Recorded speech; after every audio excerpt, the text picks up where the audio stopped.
ازيكم؟ النهارده مسجل تراك جديد عن موضوع النهارده حصل لي. النهارده كان اول يوم ليا في الجيم، فحبيت اقول لكم اللي حصل بقى. شغلوا بس اغنيه كده حلوه دي اللي توصف لكم اللي انا شفته النهارده. يلا.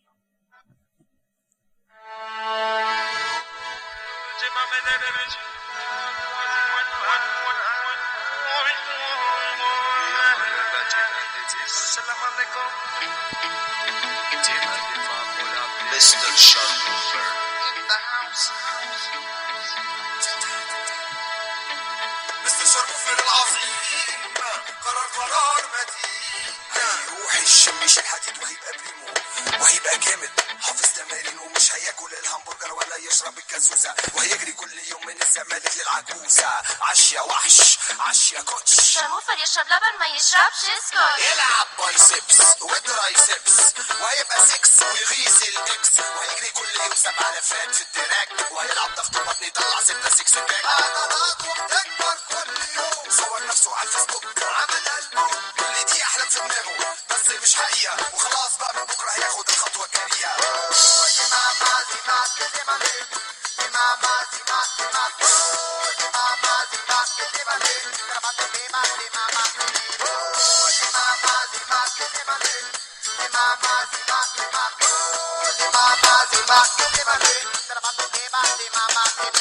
الشراب طويل غطى الركبتين وخد مع الايبود ما فيهوش التراكين على داخل الجيم هيبدا اول دور شاف شمس خبطه كتف وقع على الفلور دخل عزل شال الوزن 10 كيلو ضربه فش ما قدرش شال 5 كيلو بس كانت صعبه راح وشال كده بقاله في الجيم 5 minutes مش اكتر دلوقتي راجع البيت يقعد بقى بالبوكسر بوكسر ايزي ماما.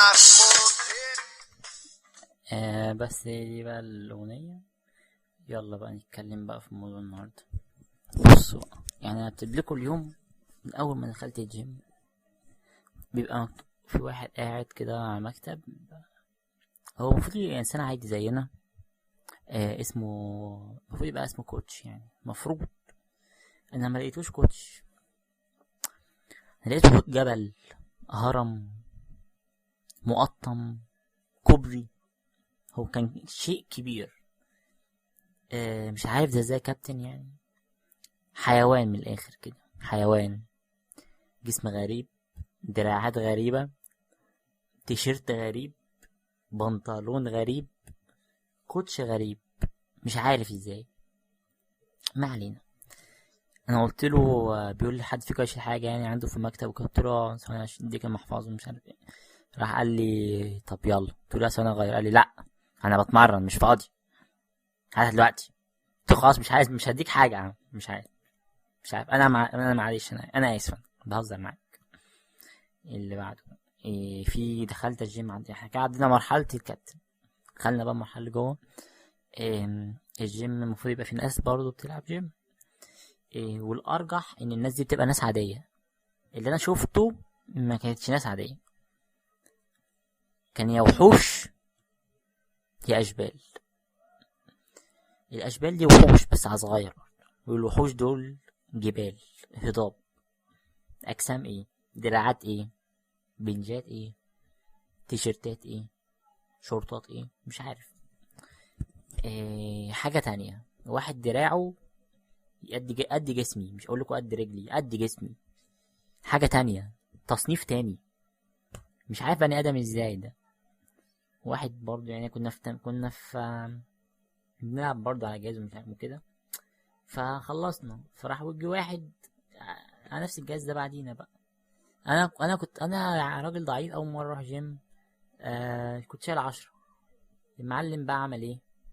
حط 20 في 4، يعني حط 20 كيلو، حطها 4 مرات، يعني 80. وال10 بتاعتي الراجل مرضاش يشيلها، يعني كسل يشيلها، 90 كيلو.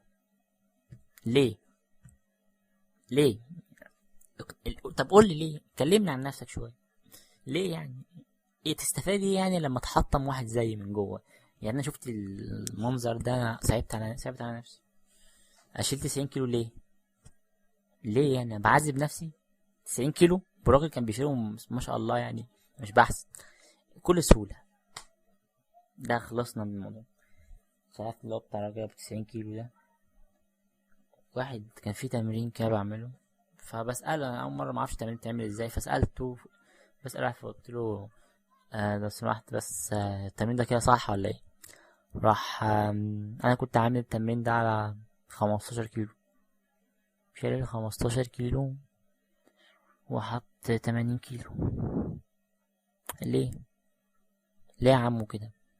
انت بالنسبة لي عمو، مش هقول لك حاجة اقل من كده. انت هتعمل في كده ليه يعني؟ تعمل كده ليه؟ ده انا اصحابي ما بيعملوش فيا كده. 80 كيلو قدام عينيا، انت وحشة. يلا من واحد تاني برضو يقابلني في الجيم بقى من فوق، ايه عامل هو مثلث مقلوب يعني، قعدته تحت، قعدته لا قعدته فوق، قعدته فوق وراسه تحت، يعني من فوق جوتزيلا ومن تحت مش عارف من تحت ايه، تحت من تحت حشرة عصوية. رجلي رفيعة، ده انا رجلي اكبر منه، ومن فوق ما شاء الله جوتزيلا. انا حوار بقى يعني انا النهارده اول مره اروح جيم. المفروض خدت واحد صاحبي بيروح جيم قبل كده، فقلت يعني المفروض ان هو ده اللي هيقول لنا. اكتشفت ان هو بيسأل، اكتشفت يعني المفروض ماشي وراه، اكتشفت ان هو اللي بيسأل مش انا. يعمل تمرين، انا عملت تمرين انا شاكك ان هو غلط. يعني انا رحت قبل كده جيم زمان، بس انا عارف التمرين ده شفته قبل كده، بس ما كانش بيتعمل كده، شكله غلط. رحت قلت للكابتن انتوا بتعمل كده؟ قال لي لا غلط. شكلي كان قدام نفسي عر اوي، يعني انا كل اللي بعمله ده طلع غلط. ده حوار غبي اوي برضه. صعب. اوضه اللبس بقى وانت بتغير بقى، لا قبل ما نغير وده ده جيم مجانين يعني هو بيلعب يبص في المراية، شوف العضلة بتتحرك صح ولا لأ، يقول ده شد على شوية، مش قادر، ايه ده، العضلة قفشة، مش قادر، مش عارف اشيل، ده قفشة، كتر العضلات بقى، والباي قلب في التراي، دخل في البنش، مش عارف ايه الهبل ده. يقول لي واحد تاني بقى ايه، واحنا بنغير بقى فتاين بقى، فتاين افري وير فعلا.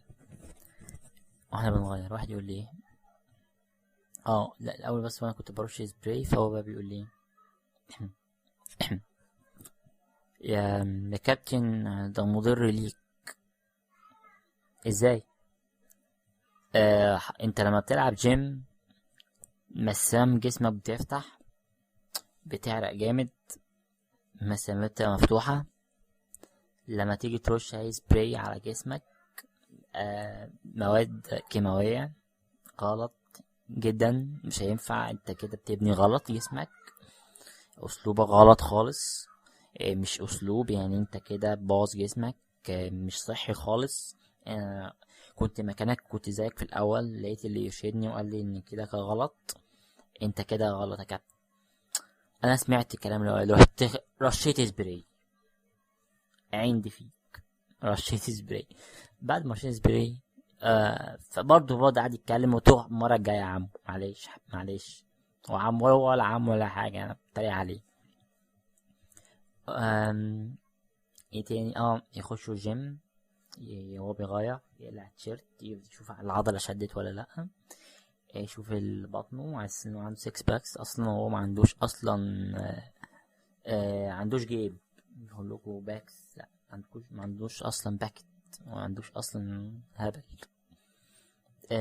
معلم جسمه، فرحان بجسمه، ان هو اصلا ضرب لي باودر وامينو ومش عارف ايه، وماشي لي فرحان بجسمه. اليوم اللي النهارده ده، يعني انا عايز اوصل رساله واحده، الرجوله عمرها ما كانت بالجيم. انت ممكن مثلا ما تعرفش تشيل حاجه، يقولك انت فرفور ومش عارف ايه. الجو ده يا جماعه ضيق جدا، مش عارف انتوا عايشين ازاي بدماغكوا دي. ده انا لو جبت لكم عيل صغير في ابتدائي دماغه مش هتجيب الهبل اللي انتوا بتفكروا فيه ده. واحد بتصور لي بالسكس باكس، ايوه انا عارف ان انت سامعني وقصدي عليك، قشطة ماشي. يتصور بقى دراعه ومش عارف ايه، هو اصلا قزعة، ما فيش اي حاجة، بيضرب باودر وامينو وحقن ومش عارف ايه، بس عشان هو كده هيجيب بنات ومش عارف ايه. الرجولة عمرها ما كانت بالجيم، وعمرها ما كانت بالهبل ده. انت اللي كبيرك بنفسك، كبيرك بدماغك. اتكلم، فكر نضيف، خلي تفكيرك نضيف، هتلاقي الناس بتقرب منك، وهتلاقي الناس بتحبك، وعمرك ما هتحتاج جيم عشان الناس تحبك، وعمرك ما هتحتاج هبل من اللي انتوا بتعملوه ده. اكبروا شوية بقى، مش ناقصين هبل. كفايه كده عليكم النهارده. انا بس اقول لكم حوار الجيم ده، انا عارف ان في ناس هتخش بقى تزرط كتير وتهري عليا وتسف وتقول لك تريق على الجيم ليه؟ طب ما انت رحت وحوارات دي. انا رحت الجيم النهارده عشان موقف تمرين فولي بس بقالي كتير، فبس كده. يلا بطلوا هاري بقى، وانا عايز اشوف بقى حد بيسف عليا علشان يزعل. انا زعلي وحش. فعليكم النهارده، ويلا سلام، باي.